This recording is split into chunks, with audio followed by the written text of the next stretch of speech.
Assalamualaikum warahmatullahi wabarakatuh. Pada pertemuan kali ini, perkenalkan nama saya Alparini Agristi dengan NPM 008 dan rekan saya Muhammad Wildan dengan NPM 022. Di sini kami akan memaparkan hasil observasi kami ke tempat wisata Gunung Puntang. Di sini ada nama-nama dari anggota kelompok kami yang berjumlah 9 orang. Mungkin langsung saja kepada pembahasannya, yaitu yang pertama adalah latar belakang. Jadi Gunung Puntang ini terletak di Kecamatan Cimaung, Kabupaten Bandung, Jawa Barat. Gunung ini dikenal tidak hanya karena keindahan alamnya, tetapi juga karena nilai sejarah yang terkandung di dalamnya. Pada zaman kolonial Belanda, di kawasan ini pernah berdiri stasiun radio Malabar yang merupakan salah satu pusat komunikasi terbesar di Asia Tenggara pada masanya. Selain nilai sejarah, Gunung Puntang menawarkan udara sejuk, pemandangan yang menakjubkan, serta jalur pendakian yang menantang namun tetap ramah bagi wisatawan pemula.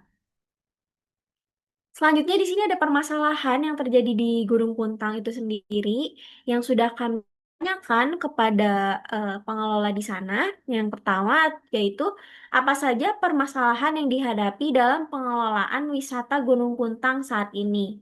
Nah, mereka itu menjawab adanya fasilitas yang masih kurang seperti kurangnya toilet, jalanan berlobang, kurang petunjuk arah.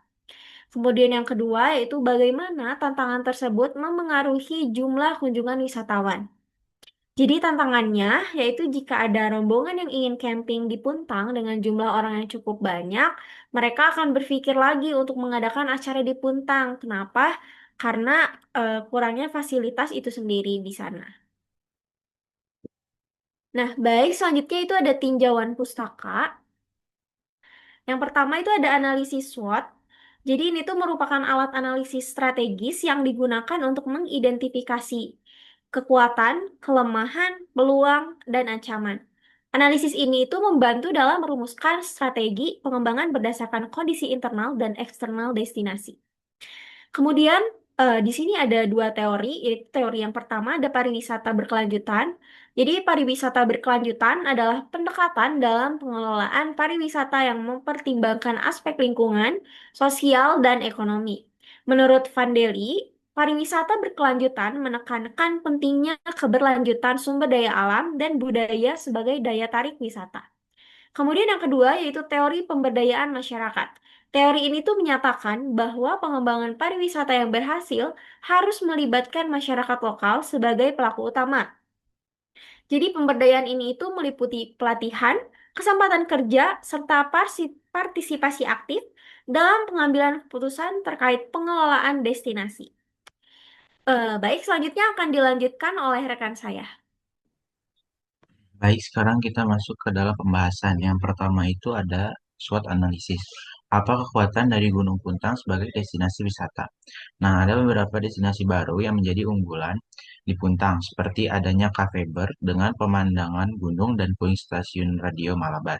Ada juga glamping di pinggir sungai dan kafe Taman Kopi Guntang dengan pemandangan gunung dan sungai.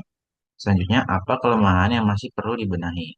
Ada fasilitas dan ada destinasi yang belum dikelola secara maksimal seperti Gua Belanda.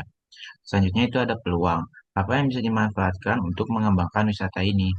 Nah, mengembangkan destinasi seperti Gua Belanda dan eduwisata kopi. Untuk eduwisata ini, pesertanya lebih banyak WNA. Untuk wisatawan Nusantaranya masih kurang. Selanjutnya ada ancaman. Apa yang berpotensi menghambat kemajuan Gunung Puntang? Itu tadi fasilitas yang tidak kunjung dibenahi. Selanjutnya itu ada strategi.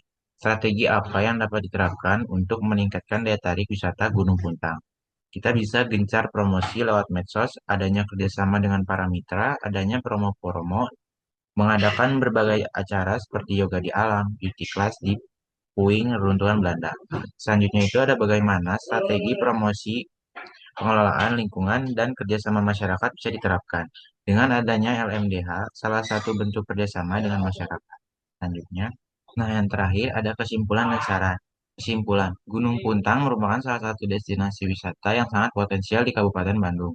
Keindahan alam, nilai sejarah, dan lokasi strategis merupakan kekuatan utama yang dimiliki. Namun, dengan Tanpa pengelolaan yang baik, potensi ini tidak dapat berkembang secara maksimal. Melalui analisis SWOT, ditemukan berbagai kekuatan dan peluang yang dapat dimaksimalkan, serta kelemahan dan ancaman yang harus segera diatasi. Sarannya, pemerintah daerah perlu menetapkan Gunung Puntang sebagai prioritas dalam pengembangan destinasi wisata berkelanjutan. Selanjutnya itu ada keterlibatan aktif masyarakat sangat penting dalam menjaga kelestarian dan kenyamanan destinasi.